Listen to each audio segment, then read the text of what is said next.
পূর্ব সতর্কতা ছাড়াই চেনাব নদীর ওপর নির্মিত বাগলিহার বাঁধের গেট খুলে দিয়েছে ভারত। ফলে হঠাৎ করে বিপুল পরিমাণ পানি প্রবাহিত হচ্ছে পাকিস্তান অংশে। এর ফলে নদী তীরবর্তী এলাকাগুলোতে বন্যার সংখ্যা দেখা দিয়েছে। শুকনো মৌসুমে নদীতে পানির স্তর কম থাকায় হঠাৎ পানি বাড়লে বিপদের আশঙ্কা তীব্র হয়।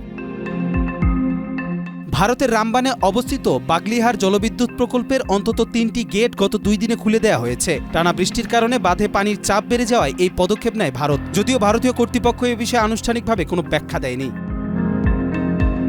সিন্ধু পানি চুক্তি অনুযায়ী চেনাব নদীর পানি পাকিস্তানের জন্য বরাদ্দ। চুক্তিটি ১৯৬০ সালে বিশ্বব্যাংকের মধ্যস্থতায় স্বাক্ষরিত হয়। তবে সম্প্রতি ভারত এই চুক্তি কার্যত স্থগিত রেখেছে এবং পশ্চিমের নদীগুলোর পানি প্রবাহে নিয়ন্ত্রণ বাড়িয়েছে। ভারতের এই আচরণ পাকিস্তানের জন্য উদ্বেগজনক। দেশটির কৃষি ও বিদ্যুৎ উৎপাদন অনেকটাই এই নদীগুলোর পানির উপর নির্ভরশীল। হঠাৎ পানি প্রবাহ বাড়লে যেমন বন্যা ও ক্ষয়ক্ষতির ঝুঁকি থাকে, তেমনি পানি আটকে রাখলে উৎপাদন ব্যাহত হয়। কবির চৌধুরী, জয়, মাই টিভি।